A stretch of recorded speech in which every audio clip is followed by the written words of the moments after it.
الحمد لله رب العالمين والصلاة والسلام على سيد المرسلين محمد بن عبد الله الأمين وعلى آله الطيبين وأصحابه الغر الميامين ما اتصلت عين بنظر وبعت أذن بخبر وسلم تسليما كثيرا كثيرا أما بعد السلام عليكم ورحمة الله وبركاته. الحمدللہ 10ویں پارے کا بھی خلاصہ پیش کر دیا گیا تھا کل، اور آج انشاءاللہ 11ویں پارے سے ہم شروع کریں گے. 11ویں پارے کی ابتدا ہوتی ہے یعتذرون الیکم اذا رجعتم الیہم. اس میں منافقین کا ذکر ہے. ان منافقین، میں نے بتایا تھا غزوہ تبوک کے بارے میں، جن حضرات کو نے نہیں سنا ہے وہ کل کی ریکارڈنگ ضرور سن لے کہ کس طرح وہ سخت مرحلہ تھا مسلمانوں کے لیے اور کتنی پریشانیوں سے انہیں غزوہ تبوک میں نکلنا پڑا تھا. تو جو منافقین تھے وہ خواہ کے عذر پیش کر رہے تھے اللہ کے رسول صلی اللہ علیہ وسلم کے پاس، اور وہ ہیلے بہانے بنا رہے تھے تاکہ وہ غزوہ تبوک میں شریک نہ ہو پائے.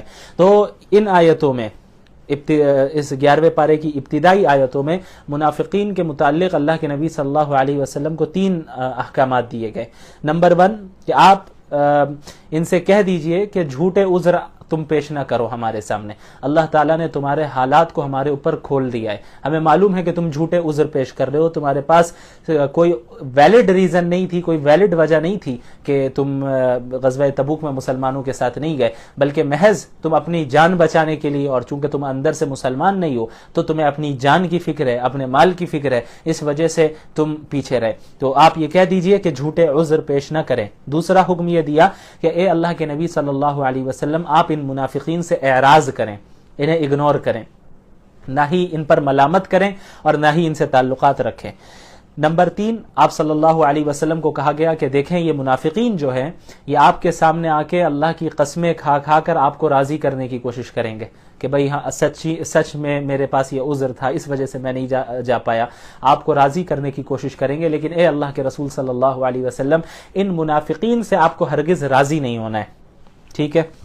اس کے بعد آئیں آپ آیت نمبر 102 وآخرون اعترفوا بذنوبهم خلطوا عملا صالحا وآخر سیئا. اب گزشتہ آیتوں میں منافقین کا ذکر تھا، اب یہاں سے ان مخلص مومنین کا ذکر ہے جو کسی وجہ سے غزوہ تبوک میں شریک نہیں ہو پائے تھے.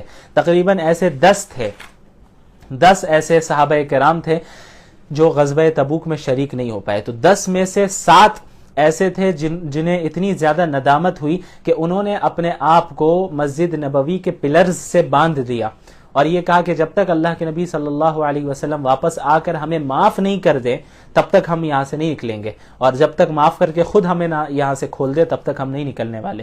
یعنی وہ غزوہ تبوک میں شریک نہیں ہو پائے تو انہیں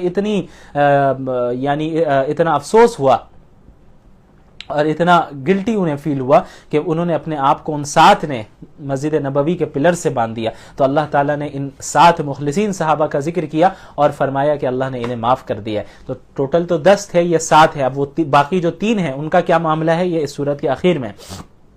اب آئیں آیت نمبر 107. اس میں مسجد ضرار کا ذکر ہے. والذین اتخذوا مسجدا ضرارا وکفرا وتفریقا بین المؤمنین. ہوا یہ کہ اللہ کے رسول صلی اللہ علیہ وسلم جب غزوہ تبوک میں جا رہے تھے تو منافقین نے کیا کیا کہ ایک مسجد کی تعمیر کی، اور اس مسجد کو بنانے کا اصل مقصد یہ تھا کہ مسلمانوں کے خلاف ایک ایسا محاذ تیار کر دیا جائے جہاں سے مسلمانوں کو تکلیف پہنچائی جائے، نقصان پہنچایا جائے. مسلمانوں کو لگے کہ بھئی یہ مسجد ہے، لیکن جنہوں نے مسجد بنوائی ان کی یہ پلاننگ تھی کہ وہاں مسجد میں رہ کر مسلمانوں کے خلاف سازشیں کی جائیں گی اور جو اسلام دشمن ہیں انہیں وہاں پناہ دی جائے گی. تو یہ منافقین مسجد کی تعمیر کرنے کے بعد اللہ کے رسول صلی اللہ علیہ وسلم کے پاس آتے ہیں اور یہ لوگ کہتے ہیں کہ یا رسول اللہ صلی اللہ علیہ وسلم، ہم نے ایک مسجد کی تعمیر کی ہے، آپ سے درخواست یہ ہے کہ آپ تشریف لا کر نماز پڑھا دیں تاکہ برکت حاصل ہو. تو اللہ کے رسول صلی اللہ علیہ وسلم ان منافقین سے کہتے ہیں کہ ابھی تو میں غزوہ تبوک میں جا رہا ہوں، انشاءاللہ اللہ نے اگر چاہا تو غزوہ تبوک سے واپسی پر میں اس مسجد میں آ کر نماز پڑھوں گا. تو اللہ کے رسول صلی اللہ علیہ وسلم ابھی غزوہ تبوک سے واپس آ ہی رہے ہوتے ہیں کہ وحی کے ذریعے اللہ کے نبی کو مطلع کر دیا جاتا ہے اور یہ آیتیں نازل ہوتی ہیں کہ جس میں یہ بتا دیا جاتا ہے کہ یہ منافقین تھے، اور یہ منافقین وہ ہیں جنہوں نے مسجد کی عمارت جو بنائی ہے وہ مسلمانوں کو نقصان پہنچانے کے لیے، لہٰذا آپ اس مسجد میں جا کر نماز نہ پڑھیں۔ اور اس کے مقابلے میں مسجد قباء کا ذکر ہے۔ اللہ کے نبی صلی اللہ علیہ وسلم جب مکہ سے ہجرت کر کے مدینہ آ رہے تھے تو پہلے قباء میں کچھ دیر تک ان کا قیام رہا، تو قباء کے قیام کے دوران ہی اللہ کے نبی صلی اللہ علیہ وسلم نے وہاں اسلام کی پہلی مسجد کی بنیاد ڈالی جو مسجد قباء کے نام سے معروف ہے۔ تو اب تو وہ قباء کا ایریا بھی مدینہ المنورہ کے اندر ہی داخل ہے آج، وہاں بھی جس کو اللہ تعالیٰ جا کر نماز پڑھنے کا موقع دے تو بہت بڑی فضیلت کی بات ہے۔ تو وہ اسلام کی سب سے پہلی مسجد ہے، تو وہاں کے لوگوں نے تقوی کی بنیاد پہ اس مسجد کی بنیاد ڈالی، اللہ کے نبی نے صلی اللہ علیہ وسلم نے ڈالی۔ تو اللہ کے نبی صلی اللہ علیہ وسلم فرمائے کہ قباء کی مسجد تو اس بات کی زیادہ مستحق ہے کہ آپ وہاں پر نماز پڑھیں، اور جن لوگوں نے اس کی تعمیر کی اللہ نے ان کے ایمان کی گواہی دی اور ان کا جو جذبہ ہے اس کی بات کی، اور وہ جو کس طرح پاکی پسند کرتے ہیں اس کو اللہ تعالیٰ نے بیان کیا۔ جہاں تک مسجد زرار کا تعلق ہے تو اللہ کے رسول صلی اللہ علیہ وسلم جب واپس لوٹ آئے تو اور خبر پہنچ چکی تھی، وحی نازل ہو گئی تھی کہ بھئی یہ مسجد جو ہے مسجد زرار ہے، نقصان والی مسجد ہے، مسلمانوں کو نقصان پہنچانے کے لیے بنائی گئی ہے، منافقوں نے بنایا ہے۔ تو اللہ کے نبی صلی اللہ علیہ وسلم نے 2 صحابہ کرام کو بھیج کر اس عمارت کو ختم کروا دیا، اسے برباد کروا دیا۔ بہرحال اس کے بعد آئیں آیت نمبر 111 میں، ان اللہ اشترى من المؤمنین انفسهم واموالهم بان لهم الجنہ۔ اب تک منافقین کا ذکر چلا آ رہا تھا، ان لوگوں کا جو اللہ کے راستے میں جہاد و قتال کرنے سے پیچھے رہ رہے تھے اور جھوٹ موٹ کے عذر پیش کر رہے تھے، تو اب ان مومنین کا ذکر ہے جنہوں نے اپنی جان مال کو اللہ کے حوالے کر دیا ہے۔ یہ ہوا یہ کہ بیعت عقبہ میں اللہ یعنی نبوی سال کے اعتبار سے 13ویں سال میں اللہ کے نبی صلی اللہ علیہ وسلم کو جب نبوت ملی تو اس کے مکہ المکرمہ میں جو آخری سال تھا آپ صلی اللہ علیہ وسلم کا ہجرت سے پہلے یعنی 13واں سال، اس وقت تیسری مرتبہ یثرب سے یعنی مدینہ المنورہ سے 70 افراد آئے ہوئے تھے، اوس و خزرج کے وہاں کے جن لوگوں نے اسلام قبول کیا، اور آپ صلی اللہ علیہ وسلم کے ہاتھوں پر ان لوگوں نے بیعت کی۔ تو اس بیعت کو بیعت عقبہ کہتے ہیں، عقبہ کے مقام پر بیعت کی تھی، اور انہوں نے آپ صلی اللہ علیہ وسلم کو دعوت دی کہ اب آپ ہجرت فرما جائیں اور یثرب آ جائیں، مدینہ المنورہ آ جائیں۔ مدینہ المنورہ کا جو پہلے نام تھا وہ یثرب تھا، مدینہ بعد میں اس کا نام پڑا۔ تو وہاں بلایا گیا، انہیں دعوت دی گئی کہ آپ ہجرت فرما لیں، مکہ میں بہت تکلیف ہو رہی ہے، مسلمانوں کو تکلیف پہنچائی جا رہی ہے، ہم نے وہاں پہ اسلام کی دعوت دے دی ہے، آپ آئیں، ہم نے اسلام قبول کر لیا ہے، اور وہاں پہ آپ کے حکم کے مطابق ہم ساری چیزیں کریں گے اور مسلمانوں کو آزادی کے ساتھ دین پر عمل کرنے کا موقع ملے گا۔ تو اللہ کے نبی صلی اللہ علیہ وسلم کے ہاتھ پر ان لوگوں نے بیعت کی، اور پھر بہت سی چیزوں کا وعدہ کیا کہ بھئی ہم اللہ کی اطاعت کریں گے، اللہ کے رسول کی اطاعت کریں گے، اور خصوصاً جہاد و قتال پر بیعت کی کہ جب مشرکین ظلم کرتے ہوئے مسلمانوں پر آگے بڑھیں گے، مقابلہ کریں گے، تو آپ کے حکم سے ہم بھی ان سے لڑیں گے، ہم بھی مقابلہ کریں گے، اور ہم بالکل پیچھے نہیں ہٹیں گے۔ تو یہ جب بیعت ہوئی تو اس کے بعد ان مسلمانوں نے کہا کہ یا رسول اللہ ان چیزوں کے بدلے میں ہمیں کیا ملے گا؟ تو یہ آیت نازل ہوئی اور اللہ تعالیٰ نے بتایا، اللہ کے نبی نے بتایا ان چیزوں کے بدلے تمہیں جنت ملے گی۔ ان اللہ اشترى من المؤمنین انفسهم واموالهم بان لهم الجنہ، کہ اللہ تعالیٰ نے مسلمانوں سے، مومنین سے ان کی جان اور ان کے مال کو جنت کے بدلے میں خرید لیا ہے۔ یعنی ہماری جو جان ہے اور ہمارا مال ہے یہ ہمارا نہیں ہے، ہم نے اللہ کے ساتھ ایک معاملہ کیا ہے، ایک سودا کیا ہے کہ یا اللہ آپ ہمیں جنت دیں، اس کے بدلے میں میری جان اور میرا مال آپ کے لیے، یعنی آپ کا جیسا حکم ہوگا میری جان وہی لگے گی، آپ کا جیسا حکم ہوگا میرا مال وہی لگے گا، اور اس کے بدلے میں اللہ رب العالمین نے ہم سے جنت کا وعدہ کیا ہے۔ اچھا اس کے بعد اب آئیں آیت نمبر 118 میں۔ اب اس میں ان باقی 3 صحابہ کرام کا ذکر ہے جو غزوہ تبوک میں جانے سے پیچھے رہ گئے تھے۔ 10 تھے، 7 کا ذکر گزر گیا، 7 نے جن کے متعلق میں نے کہا پلرز میں انہوں نے باندھ دیا اپنے آپ کو۔ اب ان 3 کا ذکر ہے جو ان 10 میں سے تھے۔ یہ وہ 3 صحابہ کرام ہیں، مرارہ بن ربیع، ہلال بن امیہ اور کعب بن مالک رضی اللہ عنہم اجمعین۔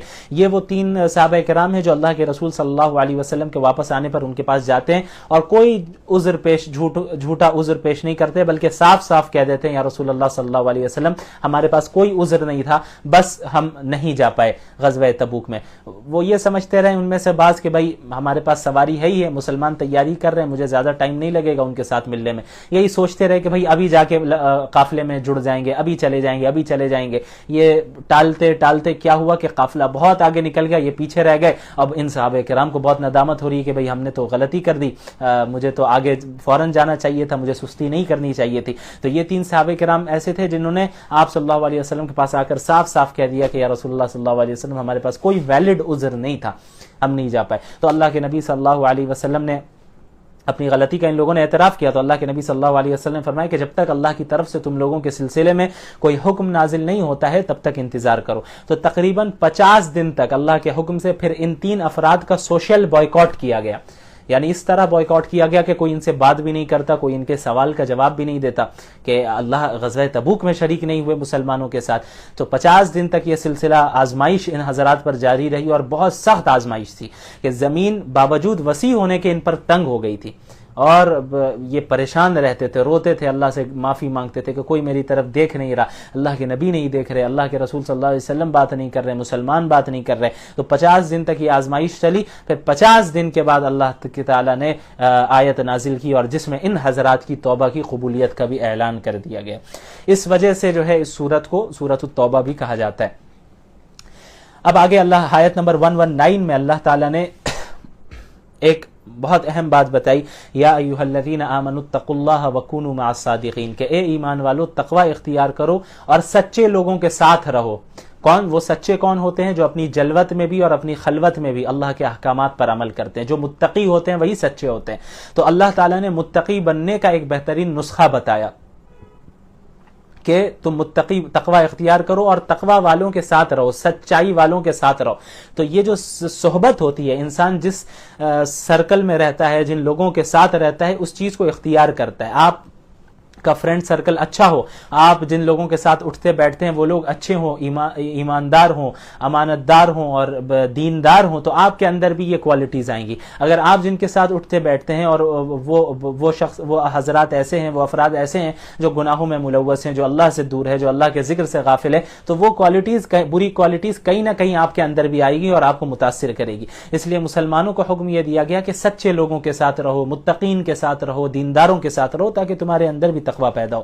پھر آیت نمبر 128 میں اللہ تعالیٰ نے اللہ کے نبی صلی اللہ علیہ وسلم کا ذکر کیا، لقد جاءکم رسول من انفسکم عزیز علیہ ما عنتم، کہ آپ صلی اللہ علیہ وسلم ہم نے تمہیں ایسا پیغمبر دیا ہے جو سب سے افضل بھی ہیں، اور جو تمہاری تکلیف سے انہیں بھی تکلیف ہوتی ہے، اور تمہیں سیدھے راستے پہ لانے میں بہت حریص ہیں، وہ فکر کرتے ہیں تمہاری۔ اللہ کے نبی صلی اللہ علیہ وسلم کو کتنی فکر ہوتی تھی کہ لوگ اسلام میں داخل ہو تاکہ جنت میں جائیں، لوگ جہنم میں نہ جائیں۔ تو ایسے مہربان، ایسے شفیق اور ایسے ہمارے کرم کرنے والے نبی ہے جو اللہ تعالیٰ نے ہمارے لیے ہمیں بھیجا۔ اللہ رب العالمین کا بڑا فضل و کرم ہے۔ اس کے بعد اللہ کے نبی صلی اللہ علیہ وسلم کو تسلی دی گئی، فَإِن تَوَلَّوْا، اگر یہ لوگ پھر جاتے ہیں، اگر آپ کو فالو نہیں کر رہے ہیں، فَقُلْ حَسْبِيَ اللَّهُ، تو آپ کہہ دیجئے میرے لیے اللہ کافی ہے، لا الہ الا ہو، اس کے علاوہ کوئی خدا نہیں، علیہ توکلت، اسی پر میں نے توکل رکھا ہے، وَهُوَ رَبُّ الْعَرْشِ الْعَظِيمِ، اور وہ عرش عظیم کا رب ہے۔ تو یہ اللہ کے نبی صلی اللہ علیہ وسلم کو پڑھنے کا حکم دیا گیا تاکہ اس سے غم میں کمی ہو، اور آپ صلی اللہ علیہ وسلم کو بھی تسلی ملے۔ انسان ہمیں عام مسلمانوں کو بھی چاہیے کہ جس کو غم وغیرہ میں مبتلا ہو تو یہ پڑھا کرے کثرت سے، حسبی اللہ لا الہ الا ہو علیہ توکلت وہو رب العرش العظیم۔ بہرحال اس کے بعد سورہ یونس کی ابتدا ہوتی ہے۔ سورہ یونس مکی ہے، اور مکی سورتوں کا جو اسلوب رہتا ہے اس میں یہ ہوتا ہے کہ اسلام کی جو بنیادی عقائد ہیں ان پر زور زیادہ دیا جاتا ہے، مثلا توحید، رسالت اور آخرت، اس پر زیادہ زور دیا جاتا ہے۔ تو سورہ یونس میں بھی اس پر زور دیا گیا ہے۔ اس کے بعد مشرکین کے اعتراضات کے جوابات دیے گئے ہیں، ان کی جو ہٹ دھرمی ہے اس کو بیان کیا گیا، اور پچھلی امتوں کے واقعات ذکر کیے گئے تاکہ مشرکین کو بتا دیا جائے کہ اگر تم انکار کر رہے ہو تو دیکھو پچھلے انبیاء علیہم الصلاۃ والسلام کی قوموں نے جس طرح انہیں جھٹلایا تھا، ان کا انکار کیا تھا، تمہارا بھی یہی انجام ہونے والا ہے، تمہیں بھی اسی طرح کا عذاب کا سامنا کرنا پڑے گا۔ اس لیے اس میں ترغیب اور ترہیب کا پہلو اس صورت میں غالب ہے۔ اس کے بعد اس صورت میں خاص طور پر حضرت یونس علیہ الصلوۃ والسلام اور ان کی قوم کا بھی ذکر ہے، اس وجہ سے اس صورت کو سورہ یونس کہا جاتا ہے۔ تو مشرکین کا یہ اعتراض تھا کان للناس عجبا ان اوحینا الی رجل منهم ان انذر الناس، مشرکین یہ اعتراض کرتے تھے کہ بھئی اللہ کے نبی، ایک نبی انسان کیسے ہو سکتا ہے، یعنی انسان نبی کیسے ہو گیا، اگر کسی کو نبی بھیجنا ہی تھا اللہ کو تو کسی فرشتے کو بھیجتے. تو اللہ تعالیٰ نے ان کے اس اعتراض کی بھی تردید کی. ظاہر سی بات ہے کہ اگر نبی کو فرشتے کو نبی بنا کر بھیجا جاتا تب تو جو نبوت کا مقصد تھا وہ تو پورا ہوتا ہی نہیں. انسان کہتے کہ بھئی ہم کیسے عمل کریں گے، یہ تو فرشتہ ہے اس وجہ سے کر رہا ہے. انسانوں کے لیے ایک نمونہ پیش کرنا تھا تو وہ ضروری تھا کہ انسانوں میں سے ہی پیش کیا جائے، اس لیے اللہ کے تعالیٰ نے انبیاء کو انسانوں میں سے ہی بھیجا اور محمد الرسول اللہ صلی اللہ علیہ وسلم کو بھی انسانوں میں سے ہی بھیجا. اس کے بعد اللہ تعالیٰ نے اپنی قدرت کا اور اپنی توحید پر دلائل دی اور آسمان و زمین کی خلقت پر غور کرنے کا ذکر کیا. ان ربکم اللہ، تمہارا رب اللہ ہے جس نے آسمان و زمین کو 6 ایام میں پیدا کیا، 6 ایام میں بنایا. یوم 6 دنوں کا ترجمہ کیا جاتا ہے، عربی میں یوم جو ہے ایک لمبی مدت کو کہتے ہیں.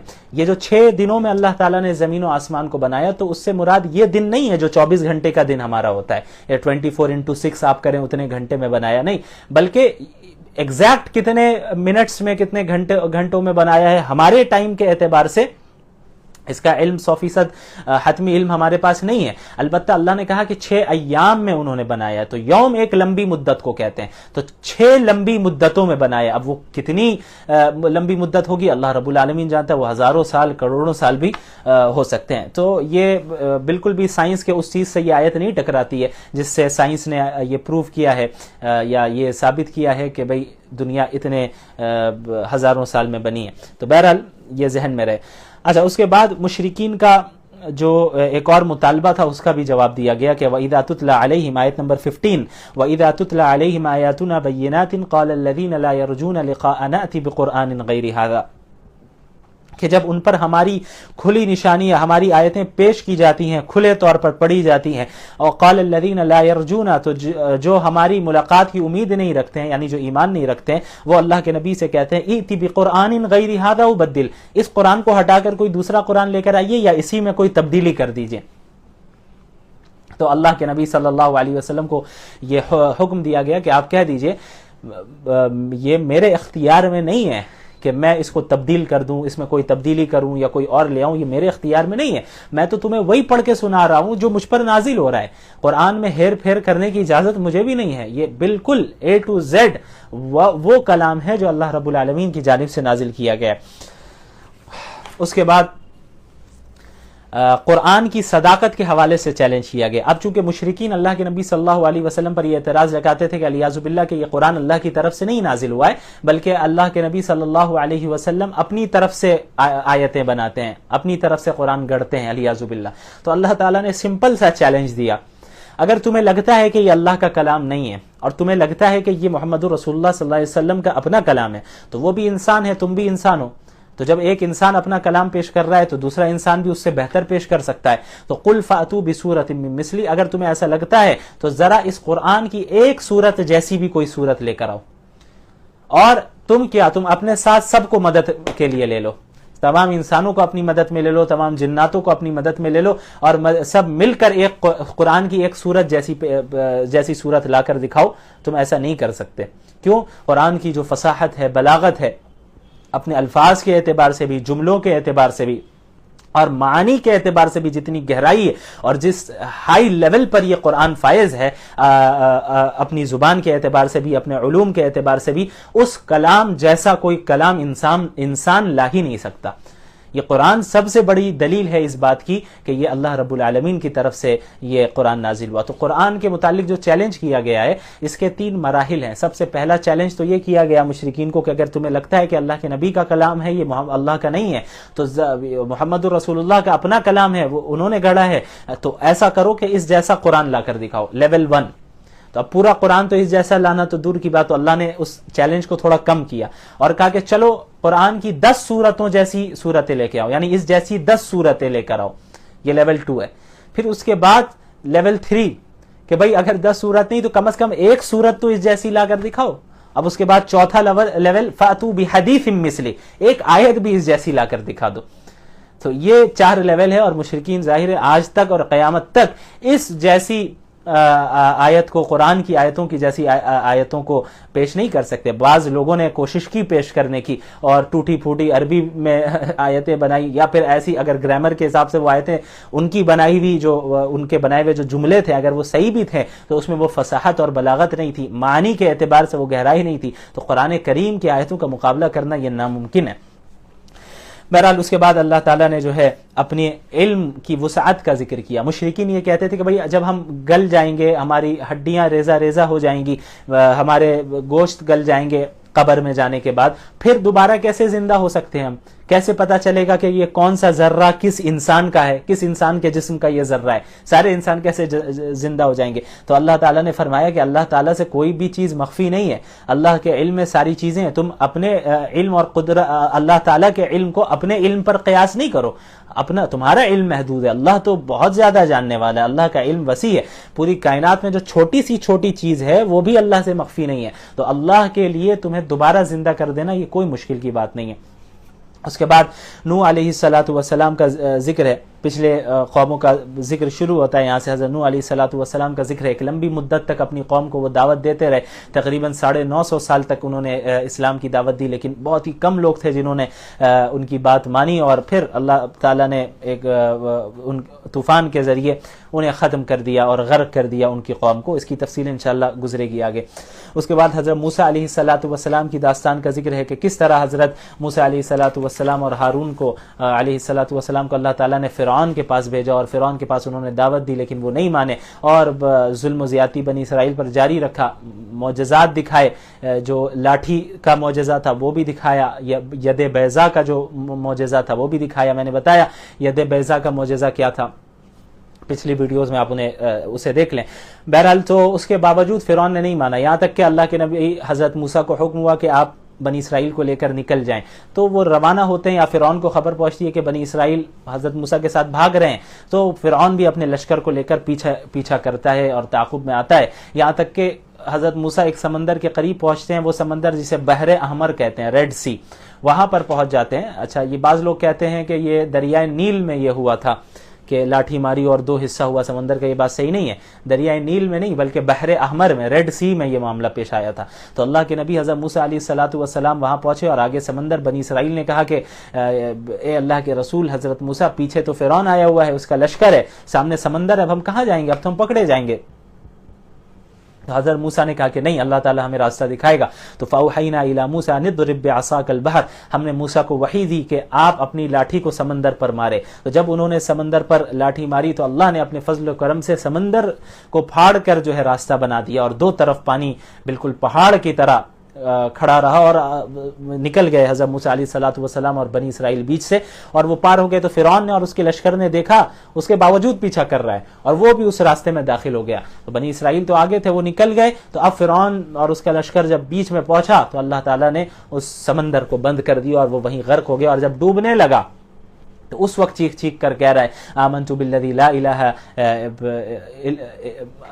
الا الذی آمنت بہ بنو اسرائیل وانا من المسلمین, کہ اب میں بھی ایمان لے آیا اس خدا پر کہ اس خدا کے علاوہ کوئی خدا نہیں ہے جس خدا پر بنی اسرائیل نے ایمان لایا. تو اللہ تعالیٰ نے کہا هل آنا وقد عصیت قبل وکنت من المفسدین, اب ایمان لا رہے ہو حالانکہ اس سے پہلے تم نے اللہ کی نافرمانیاں کی اور اس سے پہلے فساد پھیلاتے رہے, مچاتے رہے, تو اب ایمان قابل قبول نہیں ہے. تو توبہ جو ہے نا, 2 حالت ہیں. دیکھیں, ایک تو یہ ہے جو حالت غرغرہ ہوتا ہے, یعنی روح جب یہاں اٹک جاتی ہے اور نکلنے والی ہوتی ہے, بس چند لمحات کا وہ معاملہ رہتا ہے, چند سیکنڈ کا. وہ اس حالت غرغرہ سے پہلے بھی اگر بندہ توبہ کر لے تو اللہ معاف کر دیتا ہے. لیکن حالت غرغرہ میں اب آ گیا اگر, تو اب توبہ قبول نہیں ہے, اس کے بعد قبول نہیں ہے توبہ, کیونکہ اب وہ فرشتے کو بھی دیکھ سکے گا اور دوسری چیزوں کو, اب عالم آخرت کی چیزوں کو دیکھنا وہ شروع ہو جاتا ہے. تو اب کی اس وقت کی توبہ قبول نہیں ہے. اس کے علاوہ جب اللہ کا عذاب سامنے آ جائے تو عذاب کو دیکھ کر بھی توبہ قبول نہیں ہوتی ہے. یعنی اللہ کی نافرمانی کرتا رہا بندہ, اب سامنے عذاب آ گیا ہے, اب دیکھ رہا ہے کہ اب ہم ختم ہونے والے ہیں, عذاب اللہ کا آ چکا ہے, تو اب عذاب کو دیکھ کر اللہ کے سامنے توبہ کر لے, یا اللہ اب میں توبہ کرتا ہوں, یہ توبہ قابل قبول نہیں ہے. اللہ کے عذاب کو دیکھ کر توبہ قابل قبول نہیں ہے.